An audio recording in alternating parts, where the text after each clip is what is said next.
Le contenu de la présente vidéo nécessite le rappel de ce qu'on appelle les éléments de symétrie des figures finies ou éléments de symétrie d'orientation. Nous allons donc commencer par rappeler ce que sont ces éléments de symétrie. Ces éléments sont en nombre de 5. Le premier est ce qu'on appelle le centre de symétrie ou centre d'inversion.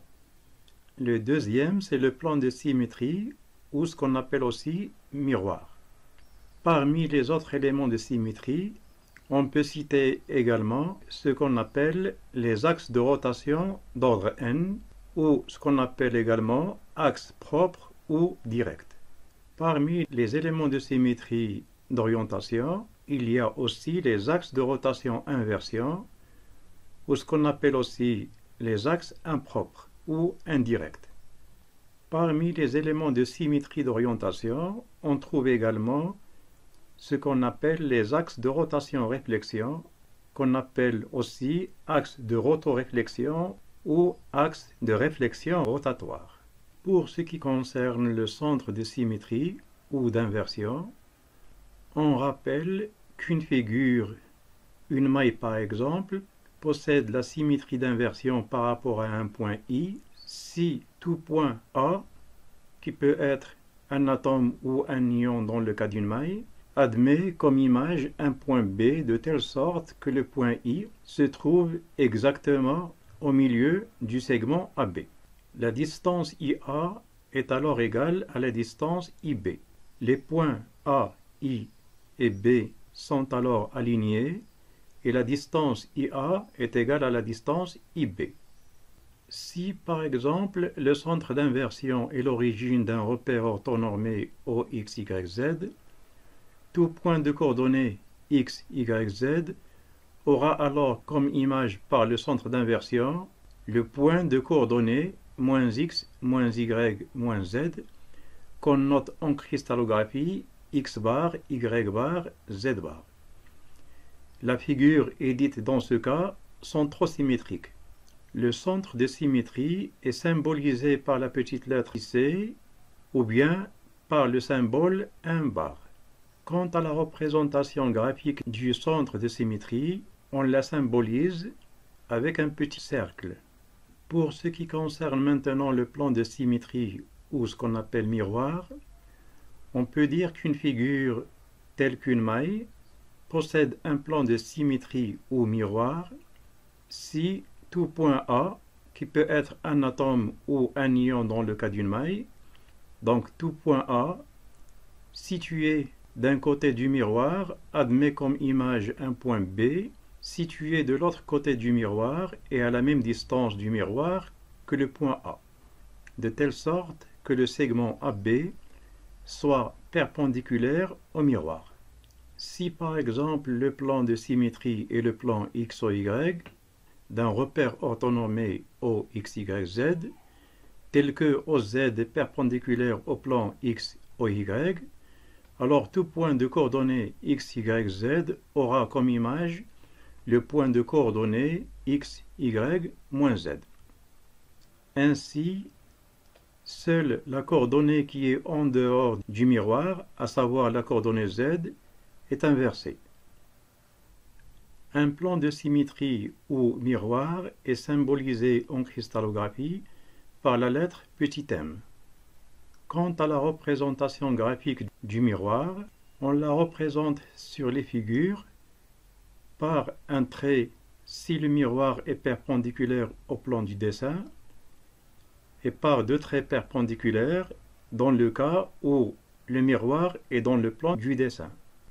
Pour ce qui concerne maintenant les axes de rotation d'ordre n ou ce qu'on appelle aussi les axes propres ou directs, on peut dire qu'un axe de rotation d'ordre n fait coïncider le cristal avec lui-même après une rotation dans le sens trigonométrique direct d'un angle égal à 2π sur n. n est un entier positif. La figure suivante schématise l'opération de rotation autour d'un axe d'ordre n dans l'espace et en projection. Le signe plus sur les projections signifie que la position est au-dessus du plan de projection. Nous signalons que seuls les axes de rotation n d'ordre 1, 2, 3, 4 et 6 sont compatibles avec la périodicité du réseau cristallin. À savoir qu'en cristallographie, les axes directs qu'on trouve sont les axes d'ordre 1, 2, 3, 4 et 6. Pour la démonstration de ce propos, voir la vidéo dont le lien est le suivant. Nous précisons au passage que l'axe 1 est appelé l'axe identité, l'axe 2 est appelé l'axe binaire, l'axe 3 est appelé l'axe ternaire, l'axe 4 est appelé l'axe quaternaire et l'axe 6 est appelé l'axe sénaire. Pour plus de détails sur le centre d'inversion, le miroir et les axes de symétrie directe ou propre, voir la vidéo dont le lien est le suivant. Comme nous l'avons signalé tout à l'heure, parmi les axes de symétrie d'orientation, on trouve les axes de rotation-inversion, ou ce qu'on appelle aussi les axes impropres ou axes indirects. Par définition, un axe de rotation-inversion, dit aussi roto-inversion ou inversion rotatoire, fait coïncider le cristal avec lui-même après une rotation d'angle de π sur n autour de l'axe, dans le sens trigonométrique direct, suivi d'une symétrie ou inversion par rapport à un point situé sur cet axe. Sur la figure, le point en question est le point I. De point de vue notation, un axe d'inversion ou de rotation-inversion se note n bar, où n est l'ordre de la rotation. Comme pour les axes directs, seuls les axes de rotation inverse n bar d'ordre 1, 2, 3, 4 et 6 sont compatibles avec la périodicité du réseau cristallin. À savoir qu'en cristallographie, on ne rencontre que les axes inverses 1 bar, 2 bar, 3 bar, 4 bar et 6 bar. 1 bar est l'inversion pure. 2 bar correspond à une rotation de π suivant l'axe 2 bar, suivi d'une inversion, ce qui est équivalent à une réflexion par rapport à un plan perpendiculaire à l'axe de la rotation. Cette opération est plus fréquemment indiquée par la lettre petit m, c'est-à-dire réflexion par rapport à un miroir. Pour plus de détails sur les axes inverses, voir la vidéo dont le lien est le suivant. Le dernier type d'éléments de symétrie d'orientation sont les axes de rotation-réflexion, ou ce qu'on appelle aussi axe de rotoréflexion ou axe de réflexion rotatoire. Par définition, un axe de rotation-réflexion, dit aussi rotoréflexion ou réflexion rotatoire, fait coïncider le cristal avec lui-même après une rotation d'angle de π sur n autour de l'axe n, mais cette fois suivie d'une symétrie ou réflexion par rapport à un plan perpendiculaire à cet axe, et ce, comme le montre cette figure. Nous signalons qu'un axe de rotation-réflexion se note n', où n est l'ordre de la rotation. Pour plus de détails sur les axes de rotation-réflexion, voir la vidéo dont le lien est le suivant. Nous signalons enfin que la plupart des ouvrages scientifiques en cristallographie ne mentionnent pas ce type d'axes du fait qu'ils sont équivalents à des axes d'ordre n direct ou bien à des axes inverses n bar ou bien à une combinaison des axes d'ordre n et des axes inverses n bar. Nous signalons au passage qu'autour d'un axe d'ordre n direct, il y a n positions équivalentes. Et les n positions autour d'un axe d'ordre n sont retrouvés en effectuant n rotations de 2π sur n autour de l'axe. L'exercice que nous allons traiter dans cette vidéo concerne les axes de réflexion rotatoire ou axes de rotoréflexion. Et comme on l'a précisé tout à l'heure, tous les axes de réflexion rotatoire ou rotoréflexion sont équivalents à un axe de symétrie directe ou inverse ou à une combinaison de ces axes. À quoi correspondent donc les axes 1', 2', 3', 4' et 6'. Lors du traitement de l'exercice, nous allons considérer que tous les axes directs de 1 à 6 sont orientés suivant l'axe OZ. Et comme donnée, on nous précise que la seule image d'une position x, y, z par l'axe binaire orienté suivant OZ est x bar, y bar, z. Quant à la première image de x, y, z par l'axe ternaire parallèle à OZ est y bar, x moins y, z. La première image de x, y, z par l'axe quaternaire, toujours parallèle à OZ, est y bar, x, z. Quant à la première image de x, y, z par l'axe sénaire, parallèle à OZ, est x moins y, x, z. La première étape de l'exercice consiste donc à trouver l'équivalent de l'axe de rotoréflexion 1'. Conformément à la définition des axes de roto-inversion que nous avons rappelé tout à l'heure, les coordonnées de la position équivalente à la position x, y, z par l'axe 1', orienté suivant OZ, s'obtiennent en faisant une rotation de 2π sur 1, soit 2π, autour de OZ, suivie d'une réflexion par rapport à un miroir perpendiculaire à cet axe et passant par son origine. Les coordonnées de la position équivalente à la position x, y, z par l'axe 1', parallèle à OZ, s'obtiennent alors de la façon suivante. L'image de x, y, z par l'axe 1, à savoir l'axe identité, orienté suivant OZ, est la position x, y, z elle-même. Et c'est ainsi que l'axe 1, comme on l'avait précisé précédemment, correspond à ce qu'on appelle l'axe identité. Et disposons maintenant de l'image de x, y, z, on va lui appliquer l'effet d'un miroir perpendiculaire à l'axe OZ et passant par son origine. Comme le miroir est le plan x ou y, la coordonnée qui est en dehors de ce miroir va être alors inversée. Et c'est ainsi que z devient moins z. Et par conséquent, l'image de x, y, z par le miroir x ou y perpendiculaire à OZ est x, y, z bar.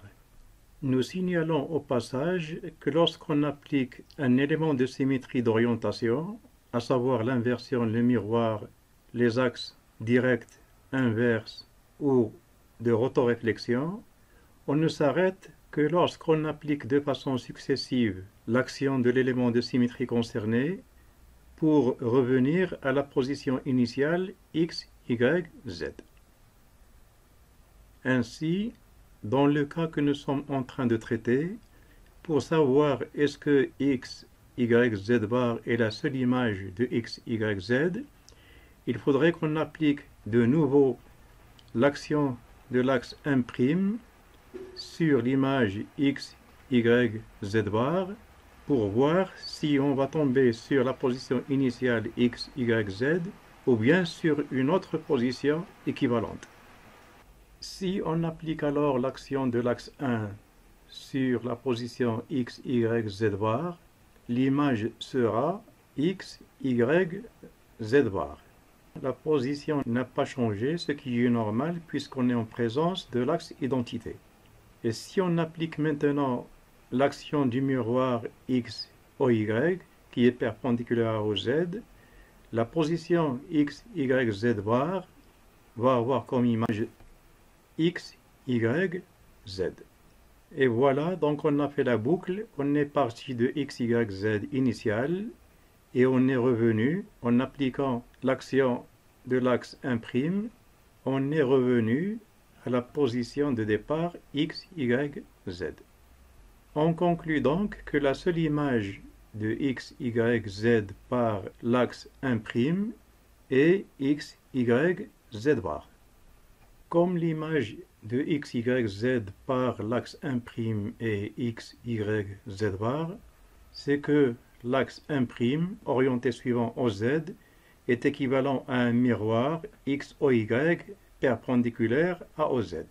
En conclusion donc, l'axe 1' parallèle à OZ est équivalent à un miroir perpendiculaire à OZ. Le miroir n'est autre que le plan x, o, y. D'un autre côté, nous signalons qu'un miroir perpendiculaire à OZ est équivalent à l'axe 2 bar parallèle à OZ. Et par conséquent, l'axe 1' est équivalent à un miroir qui est perpendiculaire à OZ, et c'est l'équivalent également d'un axe 2 bar parallèle à OZ. La démonstration du fait que l'axe 2 bar parallèle à OZ est équivalent à un miroir perpendiculaire à OZ peut se faire de la façon suivante.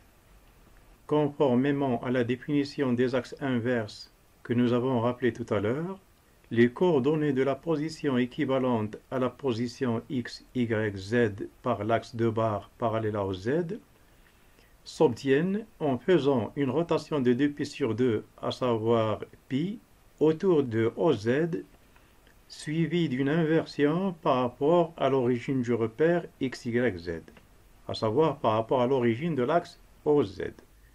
Les coordonnées de la position équivalente à la position x, y, z par l'axe 2 bar parallèle à OZ s'obtiennent alors de la façon suivante. En appliquant l'action de l'axe binaire parallèle à OZ à la position x, y, z, on obtient la position de coordonnées x bar, y bar, z. Et puisque l'axe 2 parallèle à OZ inverse les deux premières coordonnées et laisse invariant la troisième. Et si on applique maintenant l'inversion par rapport à l'origine du repère à la position x bar, y bar, z, on obtient la position x, y, z bar. Donc l'action de 2 bars sur la position x, y, z conduit à la position équivalente x, y, moins z. Comme on l'a signalé tout à l'heure, pour voir est-ce que c'est la seule image de x, y, z par l'axe 2 bar, il faudrait appliquer de nouveau l'action de l'axe 2 bar sur x, y, z bar pour voir si on revient à la position initiale x, y, z ou pas. L'application alors de l'axe 2 parallèle à OZ sur x, y, z bar conduit à la position x bar, y bar, z bar. Puisque l'axe 2 parallèle à OZ inverse les deux premières coordonnées et laisse invariant la troisième.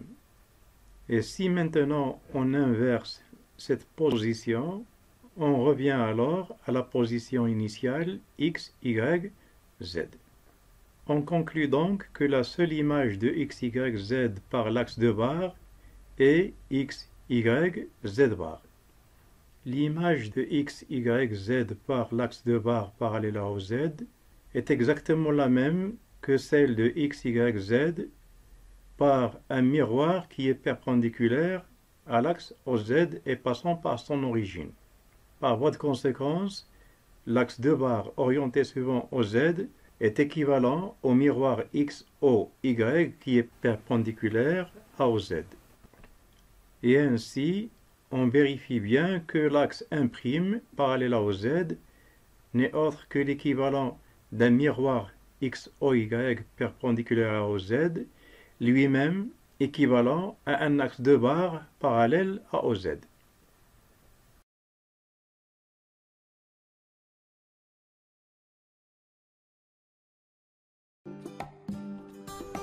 J'espère que la présente vidéo vous a bien servi et à la prochaine.